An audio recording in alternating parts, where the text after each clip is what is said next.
Oi,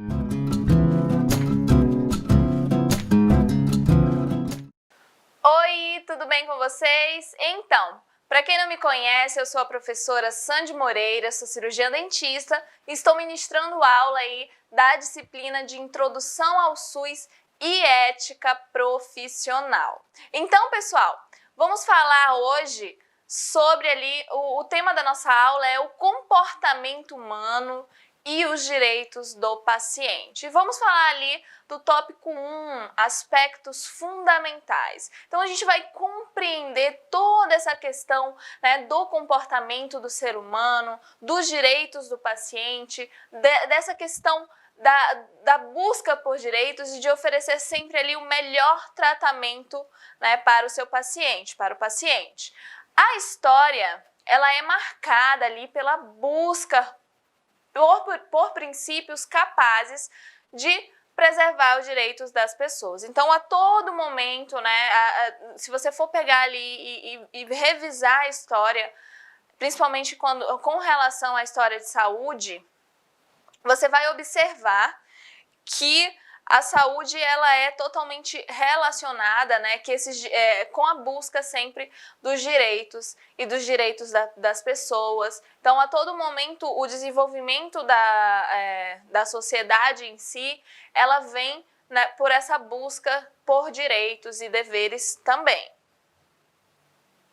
Então, lembrar sempre, né, pensar que sempre foi feito essa busca por direitos, sempre enaltecendo a dignidade das pessoas e sempre fazendo ali com que cada indivíduo ele seja respeitado, tá? Nos verdadeiros ali limites da sua cidadania. Então, é muito importante para esse desenvolvimento no decorrer, né, da vida humana, a questão dessa busca sempre pela dignidade, por sempre respeitar ali a individualidade de cada um e sempre ir até preservar os limites, né, da cidadania do próximo. Então, o princípio de segurança, ele é exposto ali nos artigos 5, né, 3 e 6 ali da Constituição de 144 ali da Constituição Federal. Então, o que acontece? É garantido lá o direito à integridade física e moral de cada um dos seres humanos da população. O Estado, ele tem ali o dever de assegurar a todos o mínimo para que o indivíduo ele sobreviva. Então, é obrigação, tá? Na Constituição Federal, é obrigação dos gestores, é obrigação ali, né, dos governos preservar a saúde e preservar ali, né, assegurar a todos o mínimo para que o indivíduo, para que a população ali sobreviva. Então, no citado artigo 5º, né, da Constituição Federal, ele estabelece ali que ninguém será submetido à tortura nem a tratamento desumano ou degradante. Então, os nossos direitos como cidadãos, os nossos direitos ali perante a sociedade, eles estão em lei, tá? Eles estão na Constituição Federal. Então, lá está dizendo que nós não podemos ali, né, ser prejudicados, que a nossa segurança, a nossa vida tem que ser preservada, que nós não podemos ali sermos submetidos à tortura, que não podemos ali receber um tratamento desumano. Então, são regras ali que fazem com que a sociedade se desenvolva, com que os direitos humanos sejam preservados, que limita também e faz com que as pessoas tenham consciência que é fundamental respeitar o próximo para que a sociedade se desenvolva. Então, isso significa que também não se podem ali utilizar experimentos científicos, tá? Que rebaixem ali a dignidade do homem ou terapias que submetam ali a sofrimentos injustos. Então, muito ligado aí também com a questão da bioética, por esse respeito à sociedade, à vida do ser humano, a preservar e não prejudicar né, com esses desenvolvimentos científicos. E aí, no artigo 5º também da Constituição Federal, né, ele proclama a liberdade da atividade científica como um ali dos seus direitos fundamentais, mas não significa, tá? Então, é um direito fundamental toda essa atividade científica, mas não significa que ela seja ali absoluta e que não contenha nenhuma limitação. Então, sim, a comunidade científica, ela está assistida na Constituição Federal, é de direito de todos, tá? Mas o que acontece? Isso não significa que um cientista ele pode fazer o que ele quiser ali sem ter regras. Existem regras. Por quê? Porque nós já vimos aí, nós conseguimos enxergar na sociedade que a partir do momento que são desenvolvidas essas tecnologias, a atividade científica pode sim acabar prejudicando a humanidade, pode intervir no direito, né, e na vida do cidadão. E isso não pode acontecer. Então, por isso, existem sim limitações a essa liberdade da atividade científica. Então, há diversos valores jurídicos ali que são reconhecidos constitucionalmente, como ali a vida e a integridade física e psíquica, também a privacidade. Então, o que acontece? Esses valores jurídicos que garantem essa integridade física, psíquica, privacidade, eles poderiam ser ali gradativamente afetados pelo mau uso de uma liberdade, né, de pesquisa científica. Então, sempre entenda que os nossos direitos, os nossos deveres, os nossos valores, eles são preservados ali com as regras impostas, com as leis da sociedade em que vivemos, e sempre pensando no bem maior, no bem da população, no que pode prejudicar a população e que não deve ser feito. E aí a atividade científica acontece da mesma forma. Então, tudo é realizado para que não tenha ali, né, para que a sociedade não seja afetada pelo mau uso dessa liberdade da pesquisa científica.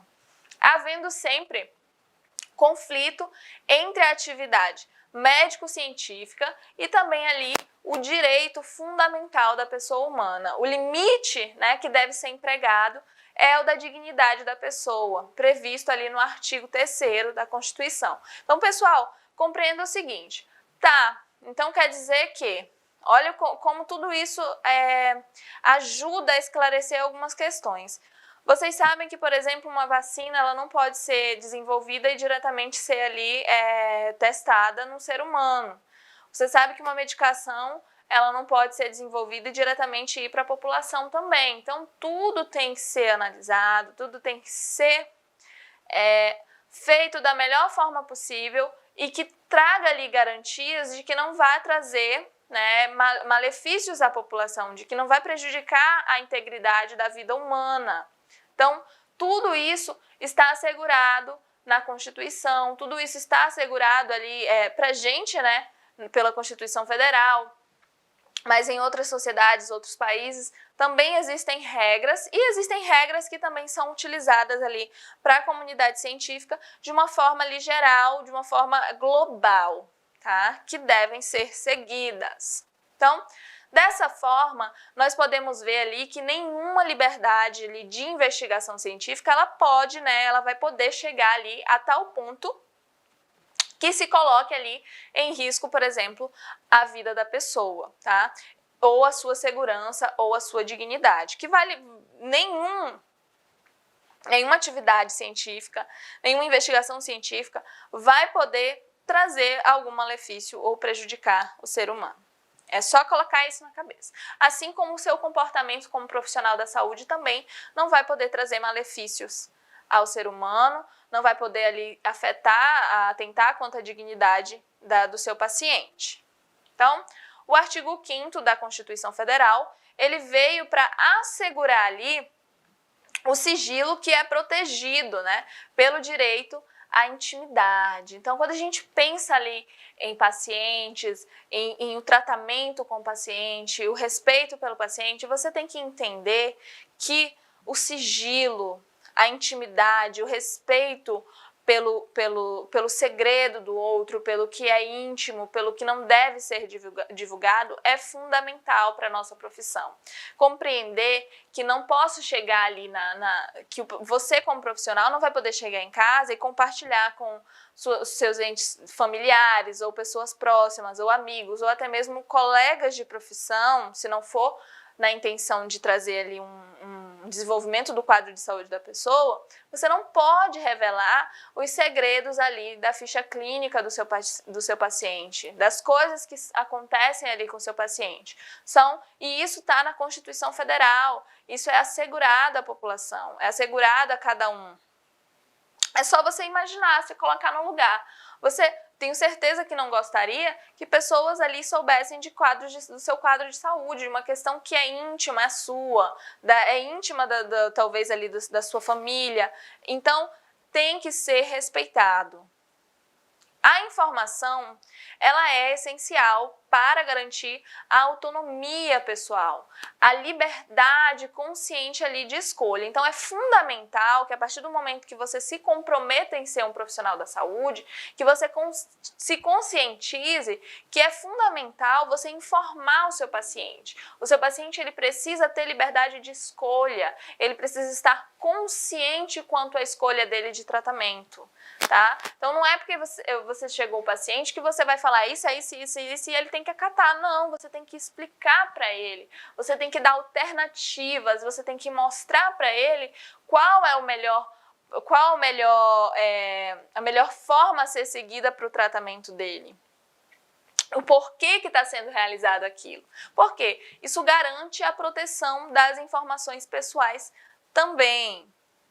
Então, no artigo 196 da Constituição Federal, ele aborda ali o aspecto da saúde, afirmando ali ser, e estar direito de todos e dever do Estado, garantindo ali o acesso à saúde, à coletividade como um todo. Então, é dever do Estado e direito da população ter ali acesso à saúde. Então, é dever do Estado, eles precisam dispor disso.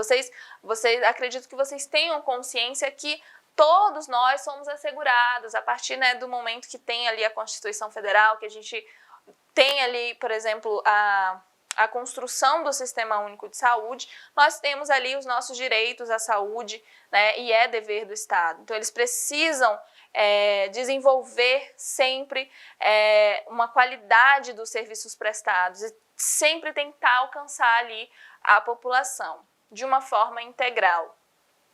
E aí, o artigo 203 da Constituição Federal, ele também assegura a proteção à família da infância à velhice. Então, está na lei, é direito nosso, é direito da população, é direito dos seus futuros pacientes, que é lei, é dever do governo, é dever do Estado prestar assistência e assegurar a proteção à família, desde a infância à velhice.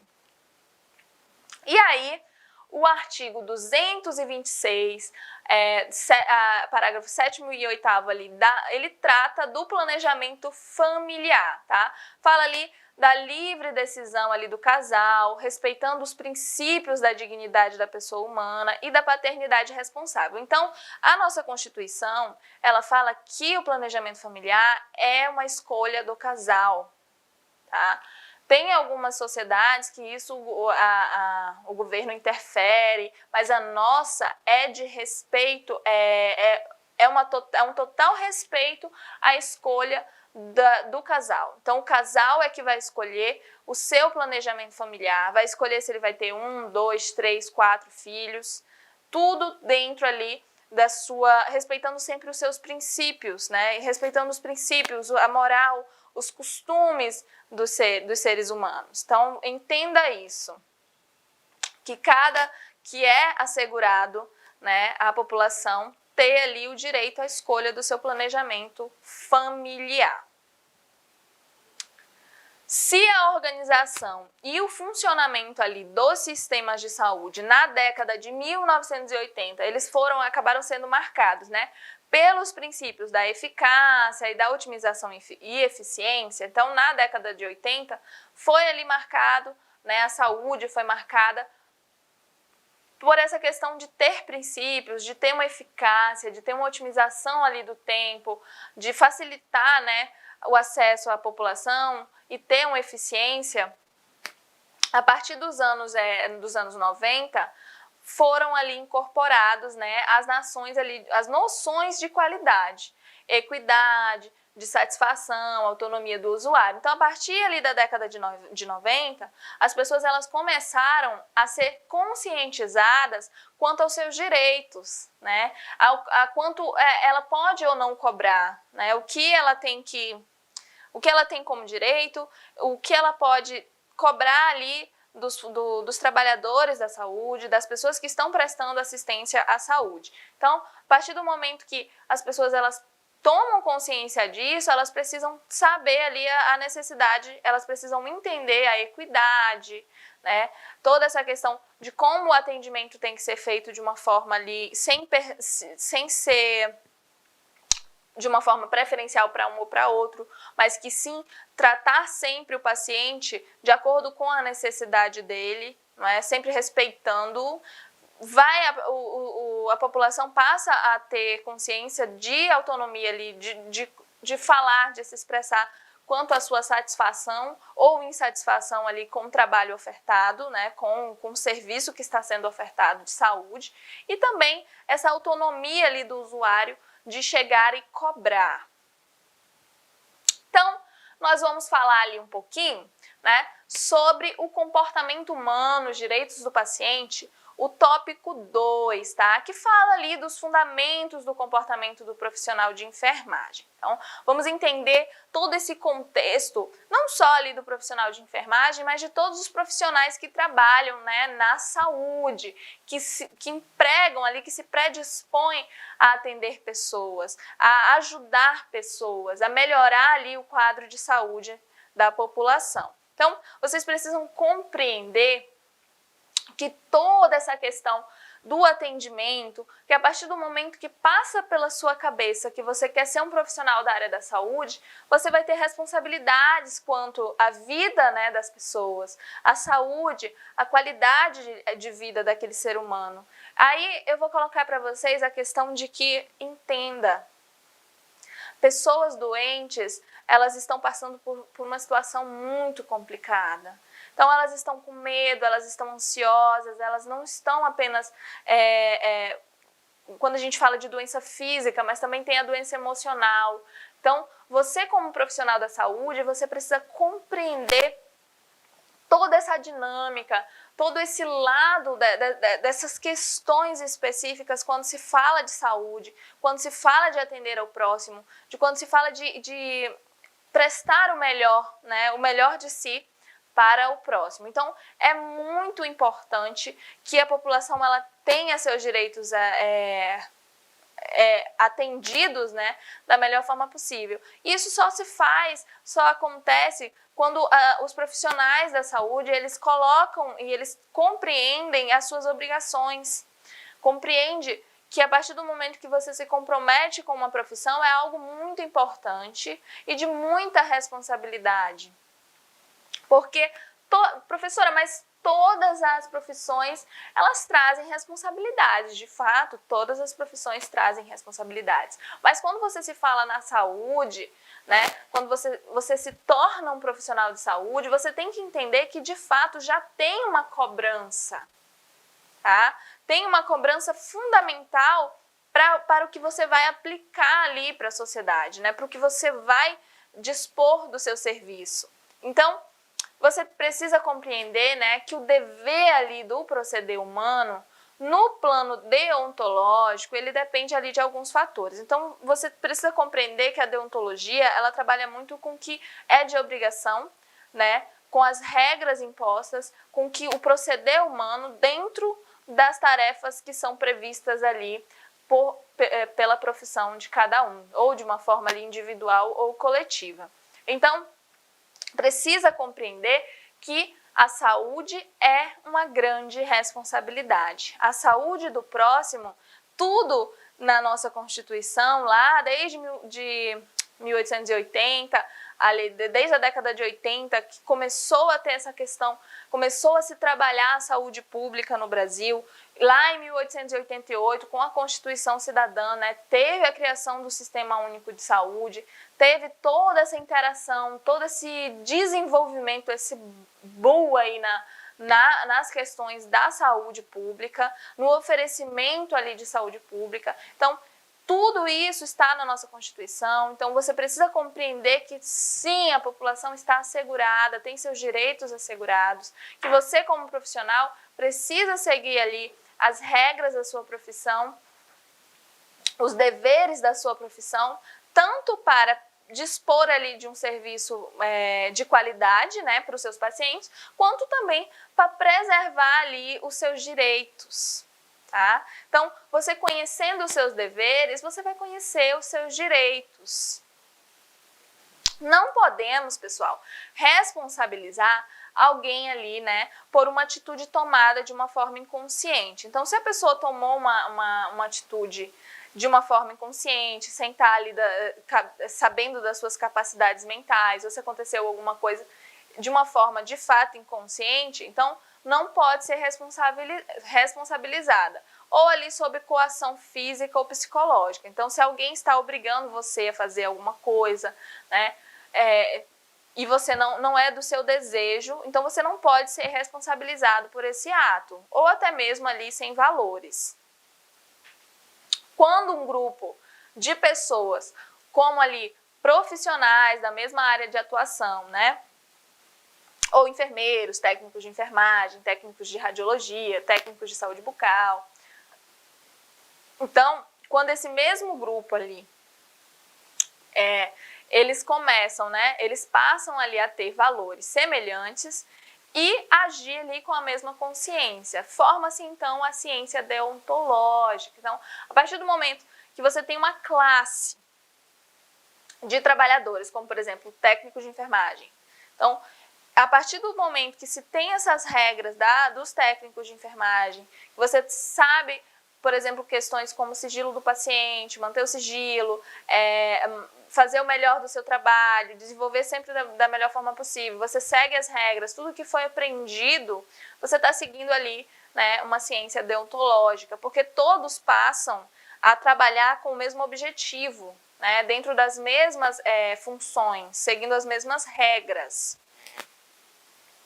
Ou seja, né, a consciência profissional que ajuda ali na análise, na interpretação, no julgamento ali de problemas vividos por esses profissionais. Então, a partir do momento que todos passam, todo esse grupo profissional tem regras a serem seguidas, começam a cumpri-las, essa consciência profissional, ela ajuda nessa análise, tá? Para você passar por uma interpretação ali no julgamento dos problemas vividos. Então, você consegue desenvolver melhor o seu trabalho, você consegue enxergar além, né, do seu trabalho, você consegue manter um relacionamento melhor com o seu paciente, você consegue exercer sua tarefa de uma forma mais dinâmica, até talvez mais rápida, não é? Então, e com qualidade, que é o fundamental. E você vai desenvolver, por que, professora, que talvez seja ali até mais rápido? Você entenda que a partir do momento que todos os profissionais envolvidos ali naquela tarefa, eles seguem ali o mesmo pensamento, então as chances desse trabalho render são muito maiores, né? O desenvolvimento do trabalho, ele vai ser maior. Então, as pessoas vão começar a se ajudar de uma forma ali, talvez, que nem consciente seja, mas porque seguem os mesmos princípios de trabalho. Então, porque têm o mesmo entendimento do que é correto e do que é errado. De grande importância, tá? Para a fundamentação ali sobre a humanização na saúde, foi ali a declaração de Conferência Internacional sobre os cuidados, né, primários de saúde de Alma Ata, tá? Que aconteceu ali de 6 a 12 de setembro, tá? Em 1978. Então, essa declaração da Conferência Internacional sobre Cuidados Primários de Saúde, ela é um marco histórico na saúde. grande, muita importância realmente nessa fundamentação ali da humanização. Porque, pessoal, entenda, professora, mas por que humanização em saúde? Por que falar tanto disso? As pessoas vão tratar, se eu me formar, eu vou tratar o paciente da melhor forma possível. Você não pode se enganar. O que acontece com profissionais da saúde? Profissionais da saúde acaba que pela vivência, pela experiência, pelo trabalho, é um trabalho de muita responsabilidade. E um trabalho em que você vê muito sofrimento. Então, a partir do momento que você trabalha na saúde, compreenda que você vai ver sofrimento, né? Você vai ver pessoas doentes, você vai ver pessoas com dor.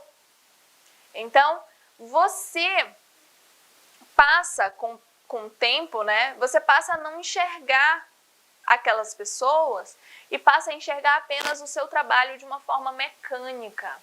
Você pensa apenas no que se deve fazer e não em como se deve fazer. E não pensa ali, acaba que o trabalhador da saúde, o profissional da saúde, ele esquece que aquela pessoa é uma pessoa, que aquela pessoa ela tem um nome, ela tem uma vida, ela tem pessoas que a amam.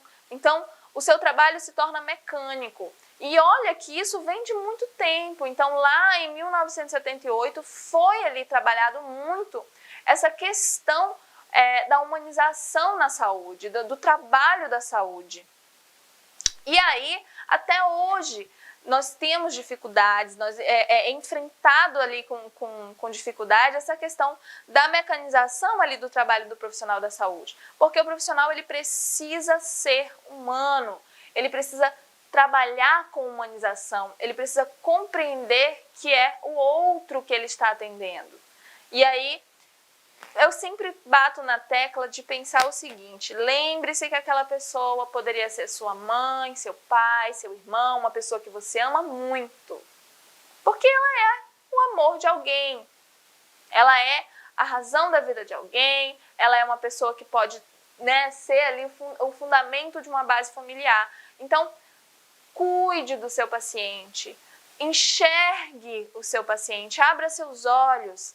Ai, professora, eu enxergo, eu vejo meu paciente. Sim, você vai ver, mas vê de uma forma humana. Entenda que as pessoas que vão chegar para vocês não são pessoas que talvez sejam as mais amáveis. Muitas vezes você vai encontrar pacientes maravilhosos, que sejam ali pessoas muito educadas, que te respeitem, que dê valor ao seu serviço. Mas muitas vezes você vai ver uma pessoa que está ali frustrada, que está com dor, que está abalada emocionalmente, que está cansada e que talvez acabe descontando na pessoa mais próxima e que está com medo. E além da pessoa que você vai tratar, você provavelmente vai ter que atender também uma acompanhante dela, tá? Então, você vai ter que esclarecer e começar a se familiarizar com isso, e não de uma forma mecânica, ignorando a dor do outro, ou os pedidos, os anseios, mas sim de uma forma humana. Você tem que perceber o próximo, você tem que tentar trazer ali o melhor para o próximo, porque é sua obrigação. E aí, lá em 1978, começou ali a ser discutido todas essas questões, né? E tudo isso ali com essa declaração de Alma-Ata, tá? Lá em Alma-Ata. Essa declaração, pessoal, ela enfatizou que a obtenção ali do mais alto nível de saúde possível é sempre ali o objetivo social mais importante a ser atingido pelos sistemas de saúde. Então, quando você fala em sistema de saúde, em objetivo social, o principal é sempre obter o mais alto nível de saúde. É preservar a saúde da população, é trazer benefícios para aquela população, é fazer com que aquela população tenha o melhor serviço de saúde ofertado, tenha uma qualidade de vida, né? Tenha um desenvolvimento social, e tudo isso tem como base ali a saúde. Então, é só você pensar, você só consegue estudar, trabalhar, se alimentar, viver se você tem saúde. E isso, lembre-se sempre do conceito de saúde. Saúde não é apenas a ausência de uma doença física, tá? Mas está atrelado ali a condições sociais, psicológicas, tá? Então, tudo isso tem envolvimento com a saúde. E é dever de todos, é dever do Estado, né? É um dever e um objetivo social desenvolver ali o melhor nível de saúde da população. Então, o que acontece? O profissional de enfermagem e os profissionais de saúde, tá? Eles são livres, né, na medida em que se pode ser. Então, você é livre, você tem livre-arbítrio para tomar suas decisões. Só que existem regras de acordo com a sua profissão, de acordo com o que vai ser melhor para o paciente, de acordo com o desenvolvimento do quadro de saúde daquele paciente. Então, você é livre, né, na medida em que pode ser. E na medida em que se realiza ali a partir de suas potencialidades. Então, de acordo com a sua qualificação de trabalho, de acordo com a sua especialidade, de acordo com o seu foco de trabalho, é que você vai ter ali essas suas potencialidades. Esse profissional, ele também colabora ali com a liberdade do paciente, tá? Dos familiares, da sociedade e dos membros e equipes ali de saúde ou equipe de enfermagem. Então, você tem responsabilidades quanto à saúde, o desenvolvimento ali do seu trabalho e também tem responsabilidade ali quanto à liberdade do seu paciente. Como que eu faço isso, professora? Você precisa esclarecer para o seu paciente, para os familiares, para a sua equipe de saúde, como que vai ser desenvolvido esse trabalho, o que vai ser realizado para a melhoria de saúde dele, qual o problema de saúde dele, o que está acontecendo, qual o quadro de saúde do seu paciente, tá? O que deve ser realizado para melhorar, como que vai ser, quais são o direcionamento, né, o seu diagnóstico, o seu prognóstico, tá? Como que vai ser realizado. Tudo tem que ser esclarecido, porque a partir do momento que é esclarecido, você dá liberdade de escolha para o seu paciente, para os familiares, a sociedade e até mesmo para os seus membros ali, os membros da sua equipe de trabalho. Os enfermeiros, né, que prestam ali cuidados diretos à beira do leito, eles ainda constituem uma grande parte ali da força do trabalho e da profissão. Então, aqueles enfermeiros, aqueles técnicos de enfermagem, aqueles profissionais da saúde que ficam ali muito, né, em contato com os pacientes em hospitais, em beira de leito, eles são uma grande parte da força do trabalho na área da saúde. No entanto, né, as definições de prática e os papéis de enfermagem e também de outras profissões, eles têm ali se expandido para acompanhar as exigências sociais. Então, cada vez mais você enxerga profissionais se capacitando e se direcionando a uma determinada área de serviço, né, de trabalho. Então, isso tanto na enfermagem quanto em qualquer outra área da saúde e também de profissões. Então, as pessoas elas estão investindo cada vez mais em áreas específicas, em trazer melhoria de qualidade ali, um melhor atendimento, né? Porque a partir do momento que você se concentra em uma área, entende-se que você vai ser o melhor nela. Então, cada vez mais os profissionais estão fazendo isso. E a gravidade dos pacientes internados também levou, né, a uma necessidade, como eu falei, de profissionais mais especializados. Então, de acordo com o quadro de saúde, com doenças específicas, com necessidades específicas, foi-se tendo aí a necessidade de ter profissionais especializados, capacitados para atuar justamente com aqueles quadros de saúde, de uma forma ali mais específica. Então, sim, isso vai fazendo com que você tenha profissionais mais capacitados e que também a população tenha um melhor serviço de saúde. Em consequência, né, esses profissionais, eles não apenas possuem ali graduação, mas passam também a ser especialistas em áreas, como, por exemplo, né, a enfermagem gerontológica, a enfermagem cardiovascular, obstetrícia, para nomear ali, entre outros, que são muitos. Então, Quando a gente fala em áreas assim específicas de saúde, se você tem um profissional capacitado, é muito mais fácil para ele desenvolver um trabalho. Por exemplo, um enfermeiro que trabalha ali, né, com pacientes na obstetrícia, ele vai ter ali todo um jeito, toda uma forma de atuar com aqueles pacientes, de desenvolver melhor seu trabalho, de acalmar o seu paciente. Ele vai ter mais conhecimento, né, porque ele tem a experiência a mais do que, por exemplo, um profissional que não tem a especialidade. Não significa que o outro profissional não possa atuar também, tá? Mas um profissional que ele se propõe a trabalhar com um grupo específico, é lógico que a atenção dele ali acaba se tornando maior.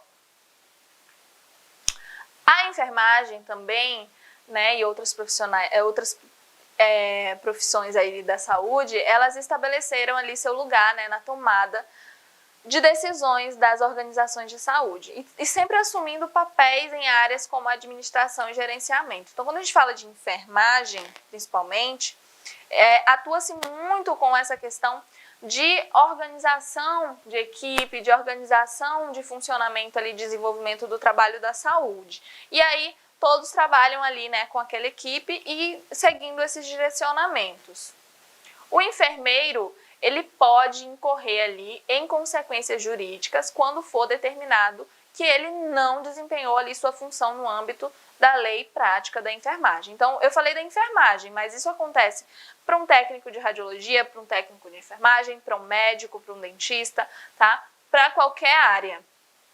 Sempre que você desempenhar o seu trabalho de uma forma incorreta, que pode trazer ali alguma questão prejudicial para o paciente, você vai ali, né, responder à lei prática da sua profissão, tá?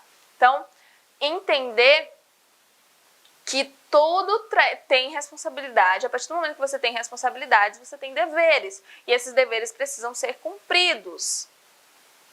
Então, aí nós temos coisas que não devem ser realizadas no âmbito ali, é uma questão prevista para a enfermagem, mas para todas as outras profissões. Pessoal, entenda que a partir do momento que eu falo enfermagem, todos os profissionais da saúde, eles precisam ter entendimento também da atuação dos outros profissionais. Então, você precisa compreender como que se trabalha ali um enfermeiro, como que é o desenvolvimento. Por quê? Porque na maior parte das vezes, como eu falei, eles estão responsáveis pela organização de uma equipe de saúde. Então, é fundamental compreender esse andamento do trabalho. Então, coisas que não podem ser realizadas ali no desenvolvimento de um trabalho de um profissional da saúde é ataque e agressão, tá? Você de forma nenhuma você pode fazer isso, tá? Da mesma forma como não deve ser feito com você, tá? Não pode de forma alguma atacar ou agredir um paciente, ou um familiar, ou um profissional também, um colega de trabalho. Jamais realizar ali ou fazer calúnia ou difamação, também é proibido. Fraude, tá? Invasão de privacidade, você jamais deve invadir a privacidade do seu paciente, ou do colega de trabalho, ou do acompanhante do seu paciente. Sempre, jamais fazer ali um cárcere privado, jamais ser negligente no seu ambiente de trabalho, jamais ser negligente com o seu paciente, com o seu trabalho, e jamais também praticar ali imperícia, tá? Os enfermeiros, tá, também têm ali responsabilidades profissional, tá? De demonstrar ali um comportamento adequado do ponto de vista ético, que ultrapassa ali os limites de situação de cuidados do paciente individualmente. Então, tanto você tem os deveres quanto ao que você vai realizar no paciente, mas também de acordo com o seu comportamento, com o comportamento que você deve empregar à sociedade, tá? Tudo de acordo com a ética. Os avanços na tecnologia e esterilização ali dos cursos de saúde e a carência também de pessoal tem ali um potencial de desencadear dilemas éticos. Então, o que acaba acontecendo? Como tem necessidade de profissional e muitas vezes acaba vindo profissionais que não são capacitados e que acabam fazendo que tem esses dilemas éticos. Então, pessoal, vamos falar ali um pouquinho, né, sobre o tema da nossa aula é o comportamento humano e os direitos do paciente. Então, vamos falar ali sobre o tópico 3, direitos do paciente. Então, compreenda que da mesma forma que os profissionais ali têm deveres e direitos, os pacientes eles têm seus direitos. A população tem direito à saúde. Então, lá desde a nossa Constituição de 1988, a Constituição Cidadã, nós temos ali os nossos direitos assegurados. E aí, assiste-se hoje, né?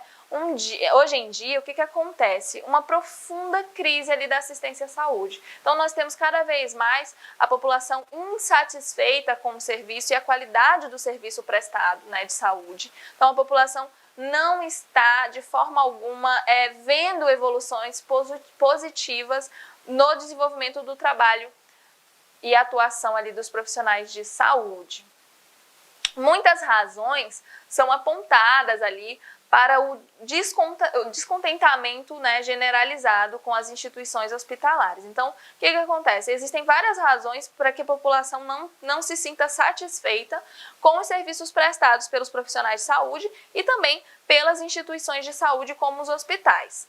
Então, uma dessas razões são inacessibilidade dos serviços, então as pessoas reclamam de não conseguir acesso aos serviços de saúde, a ausência ali também de simpatia e solicitude, então as pessoas acham que os profissionais de saúde não estão solícitos, não são simpáticos, estão ali geralmente carrancudos, mal-humorados, não as tratam bem, então é uma das reclamações. Também temos ali questão de reclamação de imperícia ou negligência dos profissionais, então existem muitos profissionais que, vocês viram que não se deve ser negligente de forma alguma, mas ainda existem profissionais que atuam dessa forma e a população cada vez mais se sente insatisfeita, né, com esses profissionais, com esses serviços de saúde que são ofertados. E aí, para grande parte ali dos profissionais, o conhecimento de como se relacionar, né, com seus pacientes, ele restringe-se, né, à teoria aplicada no seu currículo acadêmico. Então, o que acontece?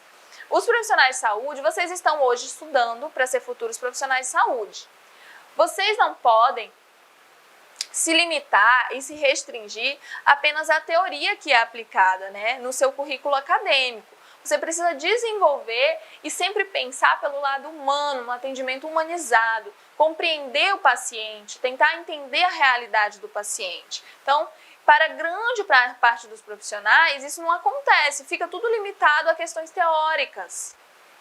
E sem maior ali, identificação, por exemplo, com a realidade que é existente, né? Com o meio em que se vive, com a realidade do seu paciente, com a realidade ali existente nas instituições de saúde. Então, o profissional ele fica tão atrelado a questões do seu currículo, da sua questão de entendimento mesmo, de questões teóricas, que ele não consegue empregar todas essas questões dentro de uma realidade local, né? Dentro de situações específicas em hospitais. Não consegue compreender que a partir do momento que você vai trabalhar, que você vai viver o dia a dia de um ambiente de saúde, muitas coisas podem acabar não saindo como previsto.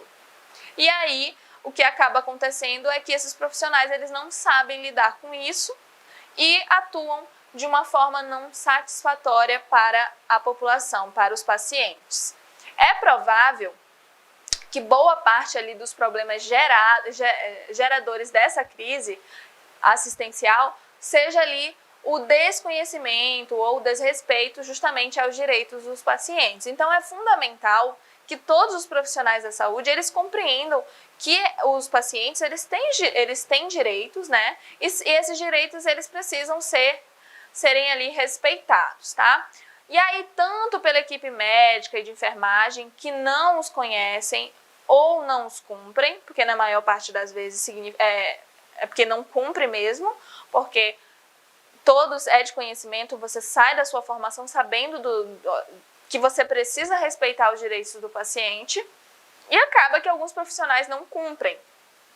Quanto ali pelos pacientes que, por também desconhecer seus direitos, não os exigem, que é uma realidade específica aqui quando a gente fala na saúde brasileira. Então, as pessoas, a população, ela não tem conhecimento dos seus direitos. Então, ela não busca conhecer os seus direitos. As pessoas só se preocupam com a saúde no momento que estão doentes. Quando estão saudáveis, elas não se preocupam. Então, o que acontece? Se ela não tem conhecimento dos seus direitos, ela não vai exigi-los. Todo paciente, ele tem direito ali a ser reconhecido e respeitado como cidadão. O que implica, né, participar também das decisões relacionadas ao seu cuidado e tratamento. Então, sim, o paciente ele precisa saber o que está acontecendo com ele precisa ser informado pelos profissionais da saúde para que ele participe, para que ele tome decisões, para que ele tenha direito à escolha do que vai ser, do que ele considera ser melhor para ele, levando em consideração que você vai explicar para o seu paciente o porquê que deve ser feito aquele tratamento, como deve ser seguido, o porquê que ele deve fazer aquilo ou não, tá? Então você vai explicar dentro da sua capacidade ali da sua capacidade profissional, tá? Dentro dos seus conhecimentos, da melhor forma possível, da forma mais clara, para que o seu paciente consiga decidir e tomar ali também a frente no seu tratamento. É importante, tá? Reconhecer que não tem ali um código brasileiro específico de direitos do paciente ou do cliente, tá? Então, o que acontece? Porém, não tem um código específico, mas existem ali vários textos legais que abordam o assunto, incluindo ali leis, jurisprudências, resoluções e declarações de princípios. Então, vamos ver alguns exemplos. Nós temos ali, né, exemplos de leis e regulações que defendem ali os direitos do paciente, que colocam claramente quais são esses direitos. Então, nós temos ali direitos assegurados pela Constituição Federal do Brasil, nós temos direitos assegurados dos pacientes pelo Código Civil Brasileiro, pelo Código Penal Brasileiro, nós temos ali pelo Código de Defesa do Consumidor também esses direitos assegurados. Nós temos ali o Estatuto da Criança e do Adolescente, que vai assegurar os direitos, né, da criança e do adolescente. Nós temos lei dos planos de saúde, normas de Agência Nacional de Saúde Suplementar, as ANS. Tem aí também o Código de Ética Médica, né, que influencia ali em todo esse tratamento, na conduta dos profissionais de medicina. Temos a resolução do Conselho Federal de Medicina. E aí, pessoal, os profissionais da área da saúde, eles precisam respeitar ali o direito dos pacientes de serem informados sempre, tá? Acerca ali do seu processo de saúde e doença. Então, o meu paciente, ele precisa ter consciência do que está acontecendo com ele, tá? Qual o seu processo de saúde e doença? O que provavelmente ocasionou aquilo? Como que é o decorrer dessa doença, o desenvolvimento dessa doença? O que pode acontecer se ele seguir o tratamento ou se ele não seguir? Quais as formas de tratamento que são oferecidas, que podem ser ofertadas para ele? Então, tudo tem que ser esclarecido. Sempre de uma forma, de uma linguagem que ele entenda, não vai usar a linguagem técnica que o paciente não consiga compreender. Então, tudo tem que ser realizado da melhor forma para o paciente compreender e entender o seu estado de saúde, o seu quadro ali de saúde e doença. Necessita também, né, contribuir ativamente para o esclarecimento ali do seu direito, tanto a informação em si, quanto também ao consentimento informado livre. Então, o paciente ele precisa consentir para que você faça ali, realize o tratamento dele, tá? Você não vai fazer sem o consentimento. Para assegurar também o respeito aos direitos dos pacientes, é necessário que as enfermeiras ou os demais trabalhadores ali da enfermagem e das outras áreas de saúde, eles estejam permanentemente ali atentos aos seus direitos e os direitos ali também do acompanhante do paciente, tá? Não apenas também a equipe de enfermagem, mas como eu falei, todos os trabalhadores que atuam no ambiente hospitalar, tá? Que atuam ali no ambiente de um serviço de saúde, eles ali necessitam reconhecer e respeitar os direitos dos pacientes. Então, eu fiz isso de forma inconsciente, porque... Não, gente, você vai saber, tá? você sabe que o paciente ele tem direitos, que você não pode descumpri-los. Existe toda uma ética na sociedade que vai ali para questões, né, da biomedicina, da deontologia relacionada à área da saúde. Tudo para fazer com que o profissional ele tome consciência que suas atitudes podem causar danos ou podem trazer, né, melhorias para a saúde de uma pessoa. Então, é uma responsabilidade fundamental. É necessário também, né, conhecer o que pensam os demais membros ali de uma equipe de saúde. Então, afinal, o trabalho de saúde ele é feito de uma forma, geralmente ele é feito de uma forma multidisciplinar. Então, você tem vários profissionais de saúde, vários profissionais de uma equipe de saúde que ficam ali se relacionando sempre para o bem, em prol da melhoria de saúde do paciente. Então, são decisões que são realizadas ali e pensadas por demais membros e não só um membro de saúde, acerca sempre da temática, já que é necessário que nesse trabalho não foram ouvidas, tá? E aí, vamos falar ainda sobre o comportamento humano e os direitos do paciente. Então, o tópico 4, que fala ali da relação profissional versus paciente em situações diversas, em várias situações. Então, a gente tem ali, o paciente ele tem direito a tratamento adequado, com informações corretas e claras, tendo o direito de opinar sobre o seu tratamento. Então, o paciente, vocês já sabem que eles têm o direito ali de opinar quanto ao que a melhor forma de tratamento para ele. Cabe ao profissional esclarecer essas informações em uma linguagem clara, sem uso ali de terminologias que dificultem esse atendimento do paciente e do seu responsável. Sempre fazendo ali diante da realidade, né, da qualidade dos serviços de saúde prestados. Percebe-se a necessidade de uma reformulação ali das práticas cotidianas de gestão e de atenção à saúde. Então, se vê sempre a necessidade de uma melhoria, né, do desenvolvimento do trabalho desses profissionais, para que eles comecem ali a agir de uma forma mais humanizada, respeitando as adversidades dos pacientes, os direitos dos pacientes. Assim, substituindo, né, questões culturais, institucionais, infelizmente ainda muito disseminadas, que tendem também a tratar como objetos as pessoas que utilizam esses serviços. Então, geralmente os profissionais de saúde acabam trabalhando de uma forma mecânica e não humanizada. E não é isso que a gente quer e não é isso que precisa. Então, precisamos cada vez mais de profissionais ali humanizados. E existem aí políticas públicas de humanização, de atenção à saúde, vendo sempre ali consolidadas nos últimos anos. Elas vêm sendo porque tem-se sempre a necessidade que esses profissionais eles sejam ali cada vez mais assistidos. E aí, nós temos também o homem, ele deve ser considerado, né, como o centro da ação ética. Então, você sempre tem que pensar de uma forma ética, sempre pensar no bem do próximo e não trazer malefícios à vida do próximo. E aí, a gente tem o imperativo categórico kantiano, que ele segue a regra ali de considerar o homem, né, como um fim em si mesmo, não somente ali como um meio de satisfação dos interesses das forças sociais em saúde. Então, se preocupa muito com o bem individual também, tá? Não apenas ali no que vai beneficiar a questão coletiva. E aí, nós temos o tema da aula, erro humano e o exercício ético profissional. E aí o tópico 1, que fala ali dos aspectos conceituais. Então, é de conhecimento ali de todos que os profissionais da saúde, eles devem exercer ali sua profissão de uma maneira ética e respeitosa. Então, todos os profissionais, eles precisam exercer ali sua profissão da melhor forma e de uma forma ética e respeitando sempre o bem ali do paciente. Sempre precisa se esforçar para oferecer ao paciente e à família do mesmo a melhor assistência, atendendo sempre às suas necessidades.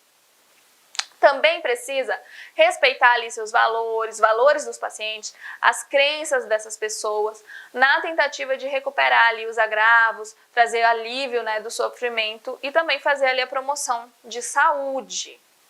Durante todo o processo de aprendizagem do profissional de saúde, ele é ensinado que sempre ali, em primeiro lugar, você não pode causar danos, você não pode trazer malefícios ao seu paciente.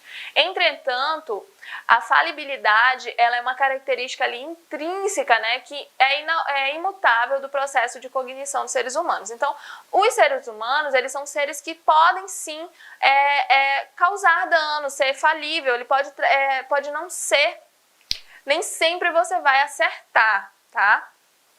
Por isso, erros podem acontecer durante ali a prestação da assistência à saúde.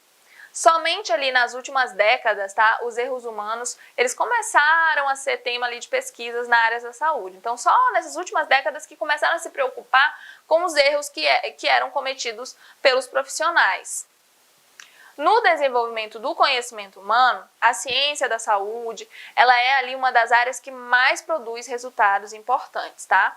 E aí que permitam ali alterar a longevidade ali e a qualidade de vida. Então, cada vez mais com o desenvolvimento, né, de científico, tecnológico, sempre o pensamento de trazer longevidade e qualidade de vida às pessoas é a intenção dos profissionais de saúde. Por meio ali da erradicação de doenças, fazendo ali a compreensão da transformação das respostas orgânicas e sempre procurando o alívio do sofrimento, na busca sempre de curar, né, e de diminuir esses agravos à saúde. Então, sempre a intenção é trazer melhorias de vida ali para a população. No contexto, né, na tentativa de sempre fazer o melhor pelo paciente, profissionais de saúde, eles aprenderam, né, você aprende que você não pode errar. Só que nesse contexto, né, na tentativa de sempre fazer o melhor pelo paciente, os profissionais, eles acabam aprendendo que não pode errar, e o conceito conhecido global e popularmente como errar é humano, na área da saúde, foi culturalmente ali atribuído a um mau profissional. Então, o profissional que erra na área da saúde, né, de uma forma cultural, ele passa a ser considerado um mau profissional. Mas errar se tornou ali um problema do indivíduo e não do sistema de atendimento, ou ali de uma complexidade de tomada de decisões.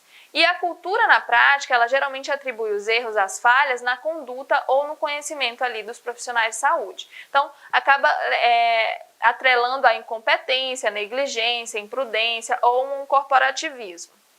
Então, as experiências, né, de outras áreas acabam que mostram que esse tipo de abordagem já produz ali um efeito contrário ao esperado. Em vez de você fazer com que os profissionais sejam cada vez mais capacitados, mais preocupados com relação ao tratamento que ele vai oferecer para o paciente, você acaba trazendo profissionais infelizes e com mais chances de errar, tá? Porque dificulta aí a identificação e a análise para poder fazer ali correção dos fatores implicados. O Código de Ética Profissional, ele é de extrema importância e segurança para o profissional que ele tem ali o conhecimento, né, do código, do seu conselho ali, da sua classe de trabalho, porque assim você pode fazer isso acessando sites, né, respectivos aos seus conselhos. Nós temos ali do capítulo 1, né, dos princípios fundamentais da enfermagem, né, afirma ali que o compromisso da enfermagem é com a saúde do ser humano. Então, pessoal, entenda que é muito importante, você pode entrar ali nos sites dos respectivos conselhos, né, das suas classes respectivas de trabalho, e ali você vai encontrar fundamentalmente a questão: preservar a saúde do paciente, respeitar o paciente, né, cumprir com suas obrigações sempre da melhor forma possível. E assim, você conhecendo esse sistema, você conhecendo o seu código de ética, você desenvolve ali o seu trabalho da melhor forma possível. E espero que vocês tenham ali aprendido o máximo possível, desenvolvido ali o máximo possível dos conhecimentos, né, sobre toda essa questão do paciente, dos direitos do paciente, dos direitos ali, dos seus direitos e deveres como profissional de saúde. Então, vou ficando por aqui, um beijão e tchau, tchau.